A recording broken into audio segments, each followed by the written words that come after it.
নমস্কাৰ এই মুহূৰ্তত আহি পৰিছে ৰাজ্যখনৰ বাবে খন্দিয়াৰ কেইবাটাও বিগ ব্ৰেকিং নিউজ।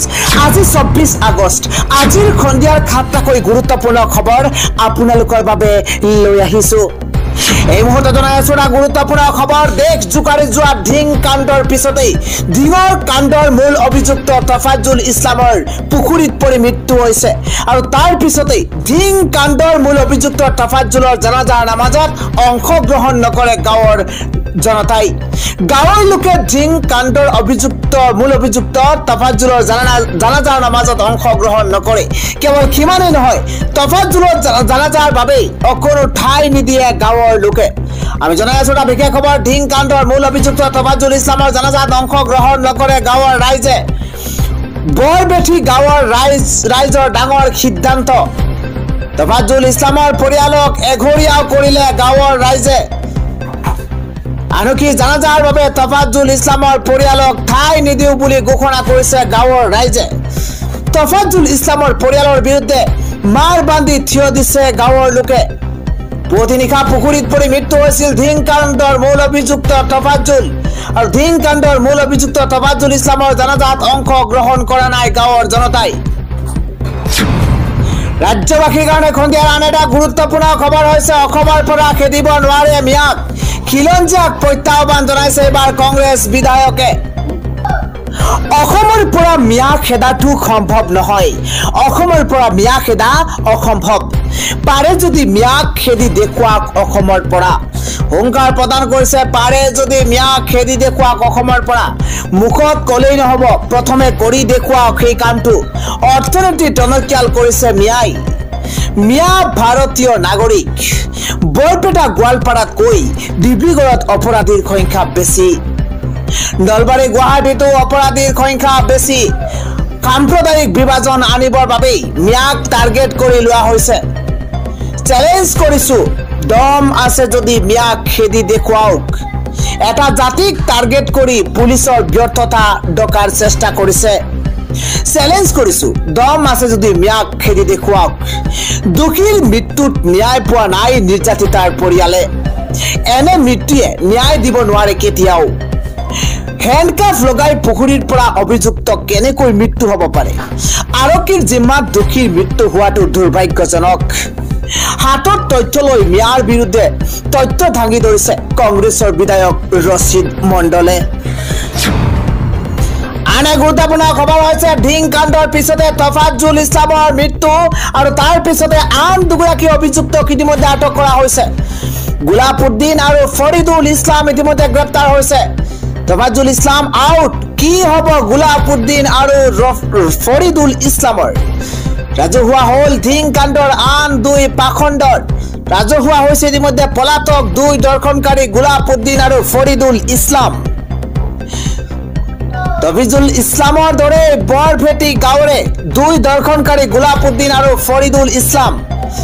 ফৰিদুল ইছলামৰ দৰেই বৰভেটি গাঁৱৰে দুই দৰ্শনকাৰী আছিল এই দুইগৰাকী। গোলাপউদ্দিন আৰু ফৰিদুল ইছলামক গ্ৰেপ্তাৰৰ দাবী ৰাইজে কৰিছিল। গোলাপউদ্দিন আৰু ফৰিদুল ইছলামক গ্ৰেপ্তাৰৰ দাবী কৰিছিল ৰাইজে আৰু দুই দৰ্শনকাৰীক এনকাউণ্টাৰ নতুবা ফাঁচীৰ দাবী জনাইছে ৰাইজে। পৰৱৰ্তী খবৰ। ৰাজ্যত চলিছে স্মাৰ্ট মিটাৰক লৈ প্ৰতিবাদ আৰু স্মাৰ্ট মিটাৰক কেন্দ্ৰ কৰি এবাৰ হাৰ্টথ্ৰব জুবিন গাৰ্গৰ তৰফৰ পৰা কেতবোৰ মন্তব্য কৰা হৈছে। আমি জনাই আছো এটা বিশেষ খবৰ। স্মাৰ্ট মিটাৰক লৈ প্ৰতিবাদত নামিছে এইবাৰ হাৰ্টথ্ৰব জুবিন গাৰ্গ। জনপ্ৰিয় কণ্ঠশিল্পীগৰাকীয়ে কি কৈছে সেয়া আমি জনোৱাৰ চেষ্টা কৰিছো। স্মাৰ্ট মিটাৰৰ নামটো স্মাৰ্ট হলে নহ'ব, কামটো স্মাৰ্ট হ'ব লাগিব বুলি মন্তব্য হাৰ্টথ্ৰব জুবিন গাৰ্গৰ। মোৰ ঘৰতো বিল মাজে মাজে বেছিকে আহে, এয়া মন্তব্য কৰিছে জনপ্ৰিয় কণ্ঠশিল্পী জুবিন গাৰ্গে। জুবিনে কয় যে স্মাৰ্ট মিটাৰৰ কৰবাত খেলিমেলি আছে, খেলিমেলি এটা আছে বুলি মন্তব্য কৰিছে। হঠাৎ যি টি বিল আহি যায়, সেয়া মন্তব্য কৰিছে জনপ্ৰিয় কণ্ঠশিল্পী জুবিন গাৰ্গে। হঠাৎ যি কি বিল আহি যায়, স্মাৰ্ট মিটাৰৰ বিলত অতিষ্ঠ হৈ পৰিছে জুবিন গাৰ্গ। প্ৰশাসনে শীঘ্ৰেই ব্যৱস্থা লওক স্মাৰ্ট মিটাৰৰ ওপৰত। স্মাৰ্ট মিটাৰক লৈ মই প্ৰতিবাদ কৰি যাম বুলি মন্তব্য কৰিছে জুবিন গাৰ্গে। ঘোষণা কৰিছে জুবিন গাৰ্গে।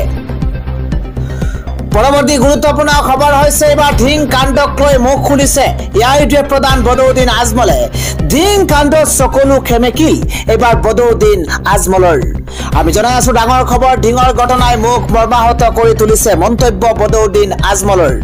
আজমলে কয় যে ধিং কাণ্ডক লৈ লজ্জা অনুভৱ কৰিছো ময়ো।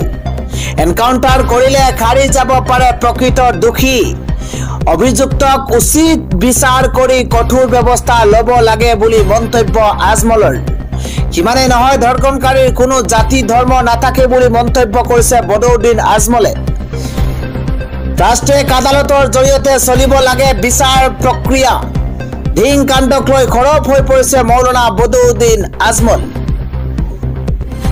পৰৱৰ্তী খবৰ, আকৌ বিপদত পৰিছে শিক্ষক ভিক্টৰ দাস। এবাৰ উত্তৰ গুৱাহাটীত এজাহাৰ দাখিল কৰা হৈছে।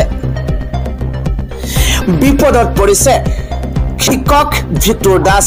সামাজিক মাধ্যমত মুখ্যমন্ত্ৰী ডক্টৰ হিমন্ত বিশ্ব শৰ্মাক অশ্ৰাব্য ভাষাৰে গৰিহণা দিয়াৰ অভিযোগত ভিক্টৰ দাসৰ বিৰুদ্ধে উত্তৰ গুৱাহাটীত দাখিল কৰা হৈছে এজাহাৰ। শুকুৰবাৰ ভাৰতীয় জনতা পাৰ্টিৰ এগৰাকী কৰ্মীয়ে উত্তৰ গুৱাহাটীত ভিক্টৰ দাসৰ বিৰুদ্ধে এজাহাৰ দাখিল কৰিছে। এজাহাৰত অভিযোগকাৰীয়ে ভিক্টৰ দাসক শীঘ্ৰে গ্ৰেপ্তাৰ কৰি তেওঁৰ বিৰুদ্ধে বিহিত ব্যৱস্থা গ্ৰহণৰো আহ্বান জনাইছে। উল্লেখযোগ্য যে ভিক্টৰ দাসে ছচিয়েল মিডিয়াত প্ৰকাশ কৰা এটা ভিডিঅ'ত মুছলমান ধৰ্মৰ এটা টুপি পিন্ধি আছিল আৰু মুখ্যমন্ত্ৰীক আক্ৰমণৰ লক্ষ্য কৰি লৈছিল। ভিক্টৰ দাসে অভিযোগ কৰিছিল যে হিমন্ত বিশ্ব শৰ্মাৰ চৰকাৰে হিন্দুত্ববাদ প্ৰচাৰ কৰাৰ বাবে ভিক্টৰ দাসে ধৰ্মক সলনি কৰি ভিক্টৰ দাসৰ পৰা ভিক্টৰ খান হৈছে। ভিক্টৰ দাসে লগতে কৈছিল যে আপুনি মোক আজি এই টুপি পিন্ধা দেখিছে। হিমন্ত বিশ্ব শৰ্মাই এসময়ত নিজৰ স্বাৰ্থৰ বাবে এই টুপি পিন্ধিছিল। মোৰ কোনো উদ্দেশ্য বা কোনো ৰাজনৈতিক উচ্চাকাংক্ষা নাই। উল্লেখযোগ্য যে ব্যক্তিগত টিউটাৰ ভিক্টৰ দাসৰ ছচিয়েল মিডিয়াত যথেষ্ট জনপ্ৰিয়তা আছে। তেওঁৰ এই অনুৰাগীসকলক তেওঁ ভিক্টৰ সেনা বুলি অভিহিত কৰে। পৰৱৰ্তী গুৰুত্বপূৰ্ণ খবৰ হৈছে পুৰণি পেঞ্চন নীতি সম্পৰ্কে আলোচনাত এইবাৰ নৰেন্দ্ৰ মোদী। ভাল খবৰৰ আশাত আছে বৰ্তমানে চৰকাৰী কৰ্মচাৰীসকল। জনাই আছো এটা গুৰুত্বপূৰ্ণ খবৰ, পুৰণি পেঞ্চন ব্যৱস্থা ঘূৰাই আনিব নেকি প্ৰধানমন্ত্ৰী নৰেন্দ্ৰ মোদী চৰকাৰখনে।